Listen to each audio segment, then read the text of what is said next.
safe space. We ain't never give a reason you should hide. Compile all your questions, we're taking the quest. Join Tarcia on this journey to discover the rest. Go. Welcome to the Adoption Journey podcast. I am your host, Tarcia Smith, and welcome back to another week, another story, another journey. And before I get started, you already know to like, follow, subscribe, do all the things, and tell all your friends to come and do the same things. So, enough of that. Without further ado, we have a fellow adoptee today. Her name is Kimberly. Hi, Kimberly. Hi, thank you for having me. Absolutely. Thank you so much for wanting to come and share your story. So, everybody always knows that my favorite first question is, how old were you when you found out you were adopted? Okay, and it's a great first question. I've always known. So my parents never hid it. It was Okay. woven into the stories they told me about myself. Okay. The encouragement they gave me to find out where I was from when the time came, and so it's never been a secret. Oh, okay.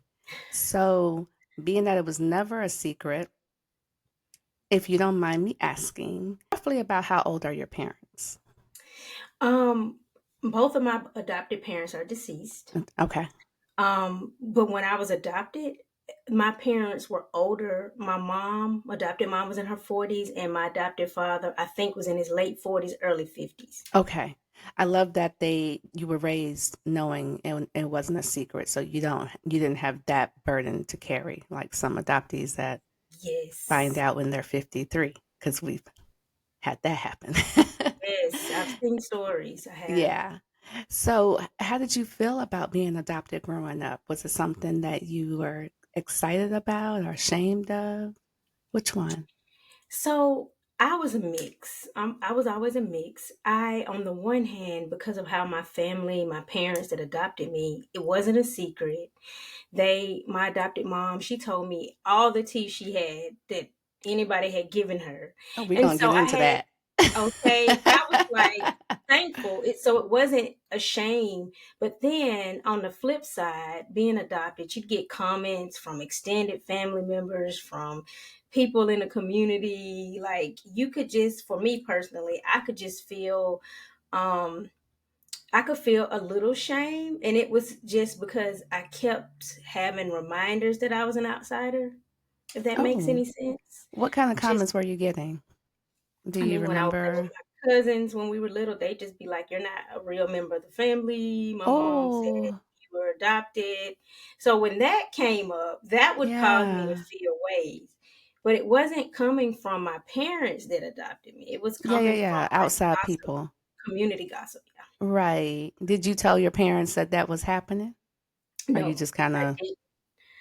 I did not until as an adult. And when I was 14, my adopted mother died. So then it was my okay. father. As an adult, I started telling them just a little bit, but I still didn't just indulge it all or say how I felt fully. Um, Right. mm. Oh, that's so, okay. So outsiders were making you feel away, It would but you come from weren't. Right. And I'm sure it's just, kids just be talking and repeating what they're hearing in the home. I bet you they Mhm. didn't like for real know what they were saying. They just doing what kids do. But as an So, adult, I'm realizing, to your point, if kids were repeating what was being said, though, yeah, yeah. the adults were The saying, adults. go Yeah, ahead. for Sorry. sure. For sure. So you said that they had the tea. So let's get into the tea. um, Look, ready. Okay, same. I got a cup right Ready. here. So, what did you grow up knowing about I'll start with your birth mom. Oh, wait, hold on. Let me back up. Was it a closed or open adoption? It was closed. And so, Okay. So, all right. So, what information did they give you about your birth mom? well, my adopted mom growing up, she told me that the people at the agency and maybe someone like behind the scenes told her like my mom's occupation, which had been just like general secretarial work. She told me that she had other kids. And so my adopted mom would be like, you have other siblings out there, Mm-hmm. and that it had been an abusive situation. She knew that. And that's all she had. So that's what she told me. Oh, Okay. And anything about your birth father? No. And nothing was in the records at all. Okay. That's common, unfortunately. Yeah, my Yeah. birth mom, she stated like she didn't want to put any information, identifying information about him because he had been a prominent social activist in the community, and I don't think she wanted to mess up his reputation. Oh, okay. Hmm. So you said, okay, so I want to back up just a little bit too, because you did say something that caught my attention. So your mom passed away at 14 and then dad steps in. So Yes. was it just you and your dad? Are there other siblings in the home? So both of my adopted parents had their own set of children, but they were way much older than me. And Okay. then before they adopted me, they had adopted my sister from a different family. So it had been Okay. me and my sister growing up. Okay. 'Cause we were So, just a few years apart in age. Yeah. okay. So your dad and you, and then your sister. Yes, but she was older than me, so she lived in a different city and had, left to work and just kind of find her own way. So Okay. All right. So I'm gonna get back to the birth parents, but let me ask this. What was it like growing up at this point just with dad? my dad was like, I don't know nothing about girl stuff. So he encouraged me to have like my earring fell out. That's He okay. encouraged me to have like my godmother. He encouraged me to be close with other women. He would encourage me just to form relationships outside of him so that I could get help with like the women's stuff because I Okay. was 14 Yeah. going into high school, Yeah. And and you all know what the a tough age that is. right. Yeah. Right. So he Okay. was just like, I can't help you with that, but let me point you in the direction of people who can. Okay. So it sounds like he was still doing the fatherly thing, but he needed some outside help because this Yeah, girl's going to high school and doing all the things the and things. He was like, yeah, I'm gonna direct you here. So he was okay. good in that regard, like always encouraging. Yeah, my dad was great. Okay. Okay. All right, so let me loop back around. Sorry, my little brain is all over the place. Okay, so with your birth mom, you Mhm. have this information. She doesn't want to give up anything about your birth father, being Yes. that who he is. So at what age do you decide I'm going to step out and begin to try and figure out who these people are? The first time I decided to do it, I was 20 years old. And I was like, let me figure this out. And then I can't remember exactly what happened, but I paused it. Now, one thing my father always told me growing up, he would be like, you should find your family, but you should wait until you're secure in your life because you don't know what you're going to find Mm, and it could throw you off. I He was love like, that he told you just, that. yeah, he always preached it. And so, for whatever reason, I paused. And then when I was about 28, fast forward, so I was finished Hmm. with undergrad. I had gotten married by then. So I felt secure. I was in my life, like I felt like I was Right. an adult. I was doing me, Uh huh. and I picked it back up. And when I picked it back up, I wrote to the state that I was adopted in to get my records unsealed. They assigned me a caseworker. Oh, wait, stop. Oh, I Okay. gotta ask. That sounds too easy. So you wrote and the state was just like, okay, you didn't have to jump through flaming fiery hoops. Well, you write to the state and Okay. then they assign you a person and then they say, well, this is what's in your record, which wasn't much still. There was not too Uh, many additions to what my adopted parents had already had, okay. which was just What did you learn that they hadn't already told you? the tea, honey. So when they assign, so when they There we go. assigned, okay, listen, I'm not mad about that branding. When they assigned the caseworker, which was a social worker, the social worker then follows up with me via phone call and asked me a few questions and was like, hey, I just want to know, how was it for you growing up? And I was like, it was good. And she was just like, well, why do you want to know your birth mom? Like what's Why making do you people search? ask that question? She was like, what's making you search for? And I was like, do you know your mom? That part. And she said, give me 10 minutes. I'm going to call you from a different number. She calls me from a different number.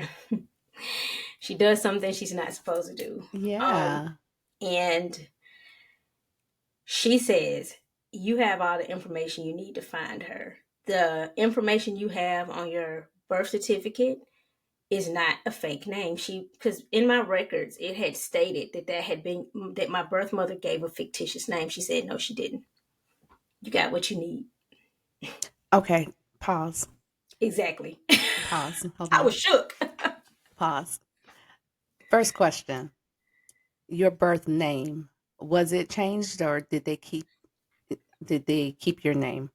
So I was born and immediately placed into foster care. Okay. And so the foster care lady, the foster care mother, she gave me a different name. But when I was adopted permanently, my adopted mom kept my first name. And then she gave me her middle name. So she kept the first name that my birth mother gave me and gave me her middle name. Okay. So my second question, um, when you get this copy of this original, let me back up. Did you get a copy of the original birth certificate, or if that's something, um, They sent it to me. So when I okay, wrote to the state, they was like, this is all we have, which was what I had always had the whole time. But because the record stated that she had given a fictitious name, I thought this was a made up name. right. Okay.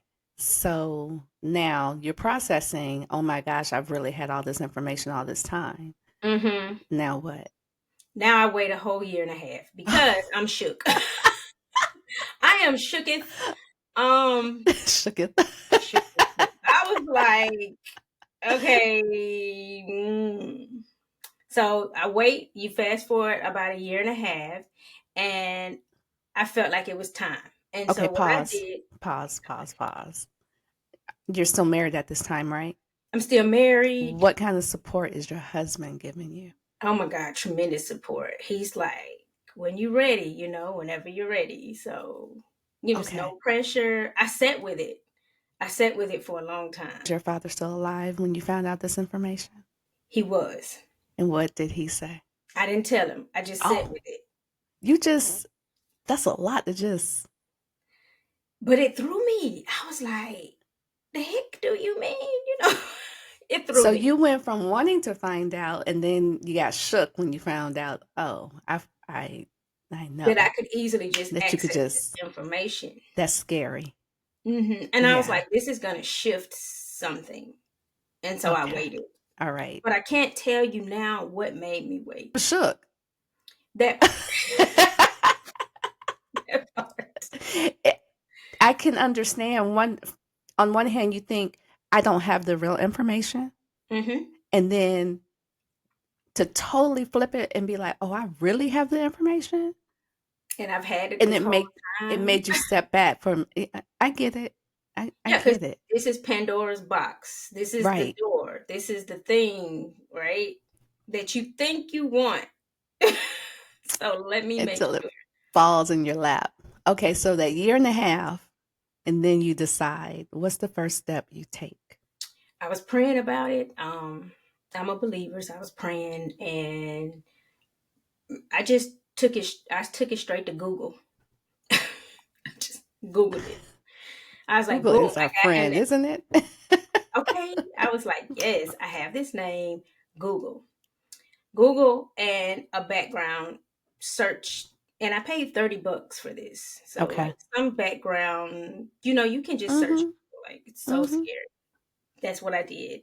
I Googled it. I go to the background search. The background search immediately produces the information that she's deceased. Deep breath. Boom. I'm finna Google your obituary because that's public record. Right. Obituary, $2.99. Boom. Download it. The Down. only thing about obituaries, which I have learned, people could put whatever they want in the obituary. For the most part, they're accurate. Mm, But that's a good point.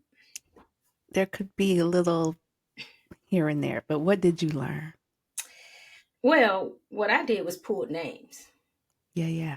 And then I pulled names and I went straight to Facebook. So how long has she been deceased? She had been deceased that point for like 7 or 8 years. Wow.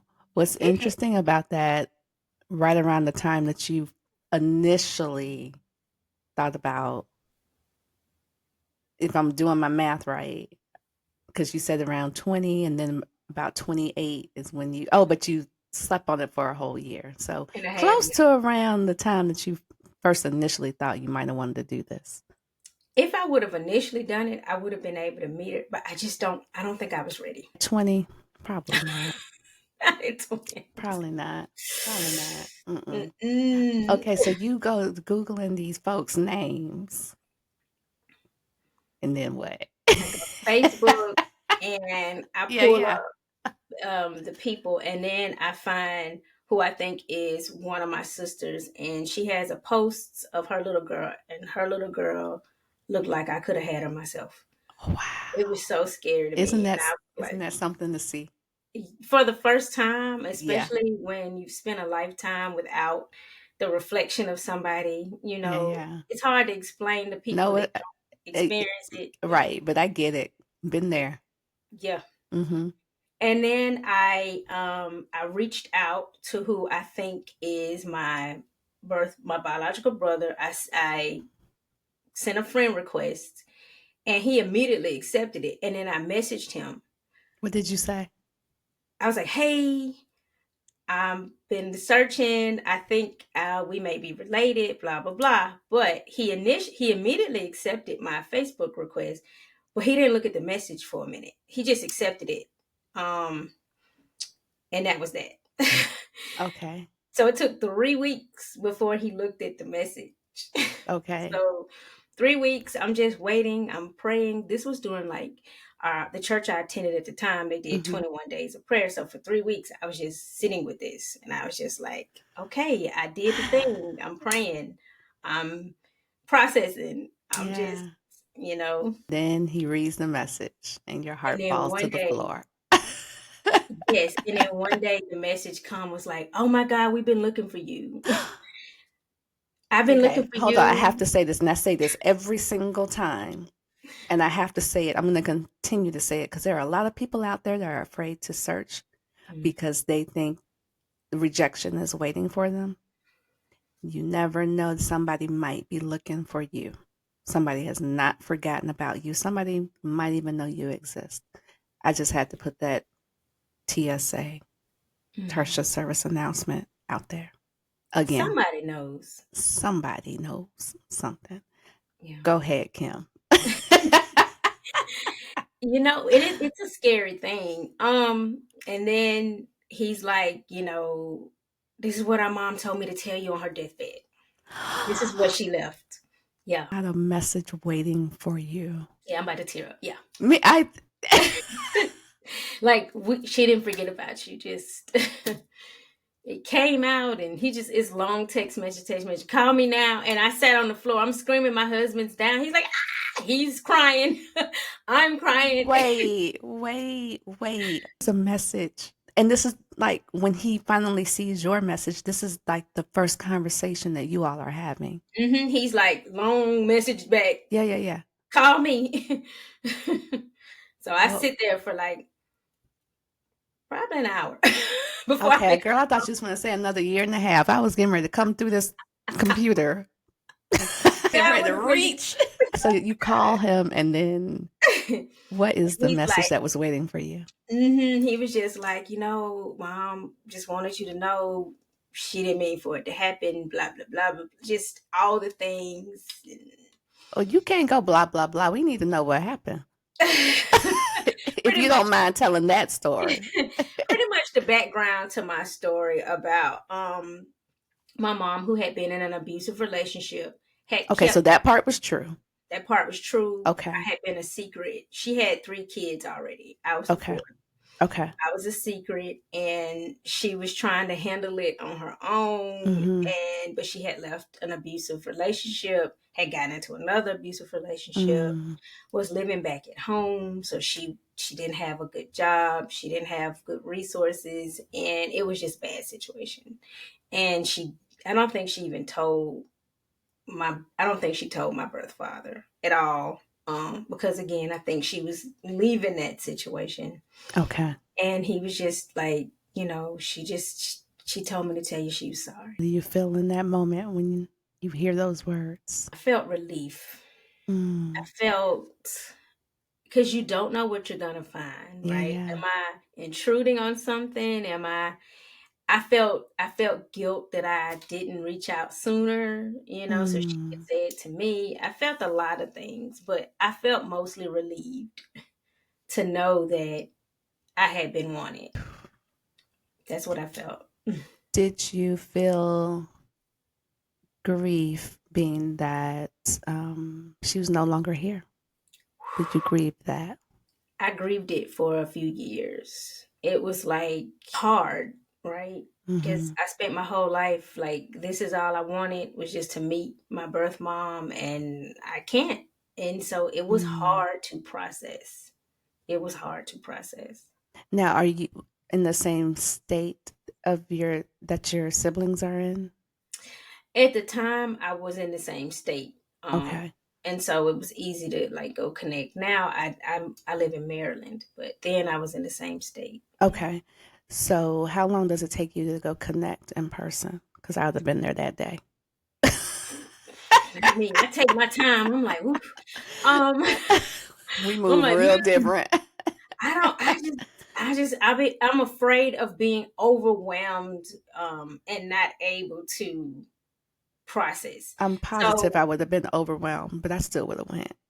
it was a little bit over a month though. We set it up so because my brother was in California, so that he could fly in, and Okay. the family could all like extended Yeah, family. It that's a was lot. it was planned. That's a lot. So, you have one brother and two Two sisters? sisters. Yep. Okay. Now, how are the sisters receiving you?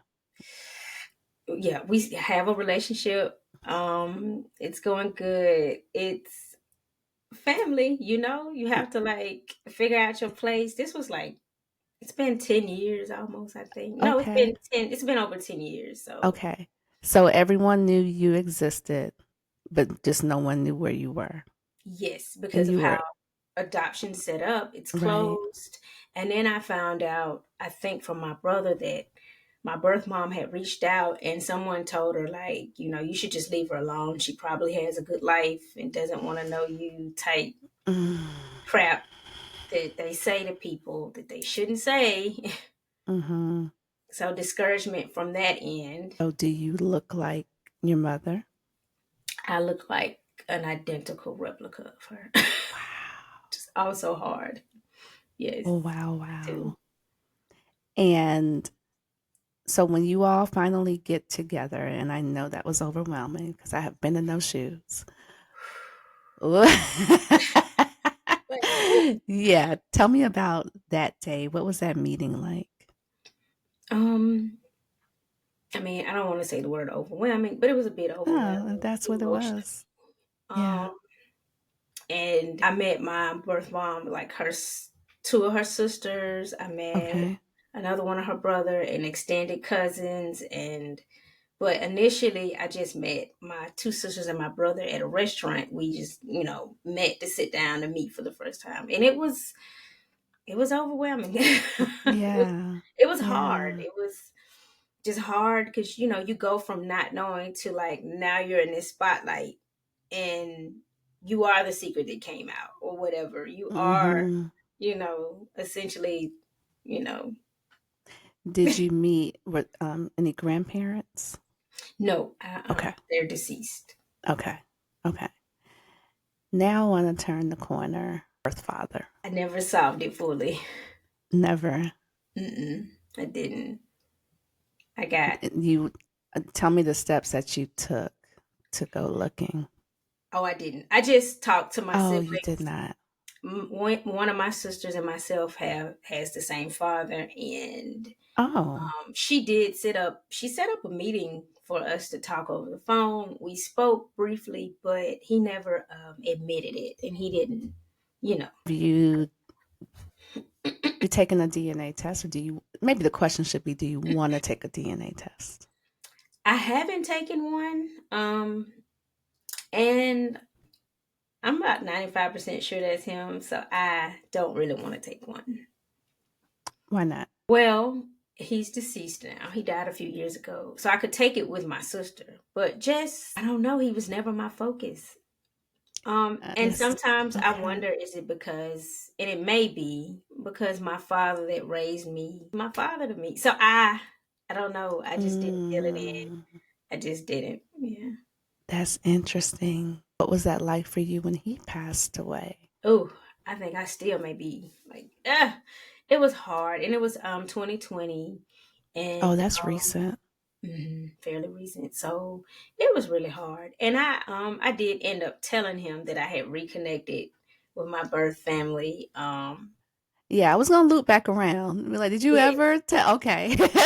I did, and I told him that I didn't tell him the part about the father stuff because I was like, because he never admitted it, and he was just a little bit abrasive. I wasn't gonna tell my father that. Like I Wait told till him, the DNA test because I need to know all the things. But that's just me. I was Don't mind like, me. I'm gonna put you back down. I'm gonna let this go. But I told him that my mom was deceased. He was like, I'm so sorry. He was like, I miss my mom every day. He was like, I'm so sorry. And so I told him a little bit. But I really keep it separate. Like I keep this here and this here. Just it's Mm. easier for me to process. And the reason why I asked, because it sounded like you guys were really close. And the reason why I asked, did you tell them? Mhm. Because they were setting you up and encouraging you to go, find them. Be careful. Yeah, But so I think that it's a good thing that you told him. I did. And I told my godmother. She passed away in 2017, but I told her too. Okay. And she was like, go to your mom's grave, you Did you know, did just you do put that? flowers there. She was just like, it's okay. I told her. So, Yeah. yeah. So I want to ask because there's people out there again that Hmm. are searching, want to search, want to do the whole thing. Tell me what your relationship, because at this point it's been 10 years. Hmm. And I know that when you find these people, you just kind of let the chips fall where they may. Hmm. Oh, Lord. What, if you don't mind, tell me what that's look like for you, trying to form these bonds, these relationships. What does that look like? Well, as you can guess, I go really slow and take my time. Yeah, I girl. do not have to pump brakes. I be like, because in reality, I'm still a wife. Sure. I was in school at the time. I'm still in school. I'm working on a PhD. I have the things that I'm like, if I allow myself to totally just be consumed by this, could jeopardize just how I function, because it's Mm, overwhelming. And the fact that, of course, my birth mother was already deceased, like you said, I right. had to grieve that. And so, I took my time, but it's good. Like, my older sister was just up here in July to visit me. Okay. I go to her place now, so I went for Mother's Day, and I spent that time with my aunts and my sisters and my niece, and I've been there for Thanksgiving, so it's good. I mean, I just take my time though.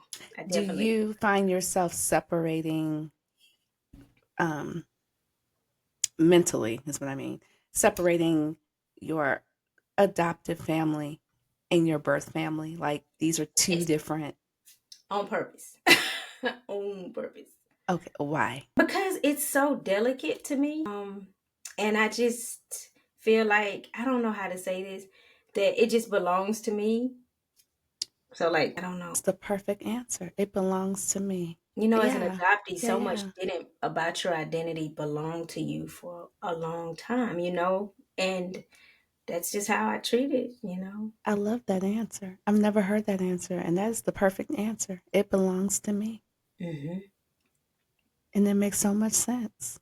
Unapologetically for once, because as adoptees, you have these questions, you grapple, you don't know exactly where you land, and then I'm like, hey, this is mine. Yeah, I love that answer. And I get that because I find myself doing that too. Like they're aware, they know, Mhm. you know, they were my family was very encouraging when I went through and finding, but I also find I keep it separate. Mm. And maybe that's why, because Mm-hmm. this is mine. Because it's yours. See, look at you helping me. It's precious, you know. It's like something, I don't know. It's Do you precious. have kids of your own? Not yet. Okay. I was going to just ask, how are they? Uh, how do you plan on handling that? Because that's like, I that's a think I'm story. gonna That's quite the story to tell I them. think I'm gonna write a children's book. Okay. And as they're older, just tell them like this is my story. I put it in this format. So I'm gonna try to find a creative way to weave it in. I have been working on a story for years about a princess who doesn't know her family, and so I think I'm gonna probably be inclined to do it that way. That's super dope. I love that. But definitely honest, definitely the open book, you Yeah, know. because now they're gonna grow up with, you have your, and I'm only using the word adoptive just so the listeners can understand what I'm saying. Oh yeah, Your yeah, yeah. adoptive mother side, your adoptive father side, and then you have this whole other side, which is your biological side. Mm-hmm. And most people don't have that, especially, for those of us that have gone looking. And I say all the time, I have three sides because I have what you have. That's a good way to put it. Three I sides. have three sides. Yeah. Mhm. And my kids are growing up. Well, my older three are grown, but that younger one is growing up with these three sides. Your son. Yeah, my youngest, he just turned 14. Yeah, And so he's growing up knowing all these sides. And that's something to consider when you have kids and when you do this. How are you going to weave them in? And then hmm for you, now you have a story to tell. gonna have to because how else can you explain it? Right. Right. I love how you went about all this. And the only thing I didn't love is how you took your time, but that's okay. I was like, what am I supposed to do? I can't even tell you. I'm gonna have to remember what exactly made me be like that. You know what? And each his own, and you move how you move, and you did what was right for you. Don't mind Maybe me. I don't know. Mind me. I ain't even gonna lie to you. I don't know. Because I go 100 miles per hour and somebody pull my coattail. Girl, come back. What you? So don't mind me. Don't.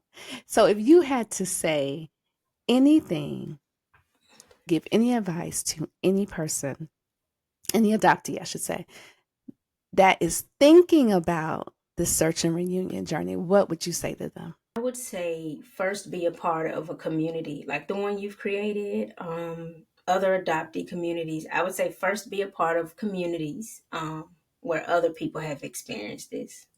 And I would say go forward and find the answers that you desire to find. And then maybe depending on how you are, have a therapist, find one that specializes in adoptee trauma, read the books, just support yourself and make sure that you nurture yourself through the process. No matter what anyone else thinks, no matter who feels like what, silence all of that and nurture yourself. Because you brought it up real quick. Did you go to therapy? I found a couple of therapists I tried, but they were like, you're okay. Like you're processing this. So now I just have like a therapist I go to like once a month, just on a regular. But as far as focusing in on that adoptee trauma, Mm-hmm. they were like, "You're pretty well adjusted." It's Were like, they oh, adoption, um, that mhm. like that was there? Okay. I sought them out. So I don't know if I should have sought them out sooner, but I did find communities where I could be a part of, like a little group coaching one, and Okay. so yeah. Okay. I love that. And I see why. If you don't mind telling the people, what are you working on for your PhD? What's your focus? So I am in a women's spirituality program. I'm Okay. looking at Black women and shame and how they can heal from shame.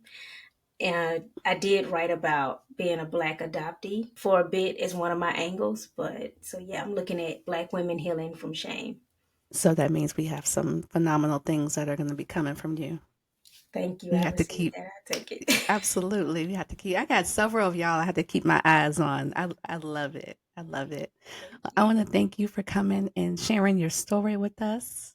Well, And absolutely. don't leave. Hang on just one second. And Okay. on that note, bye, family. Journey, journey on, journey, journey on. You need a pie with the good, good? Oh yeah, what is the one?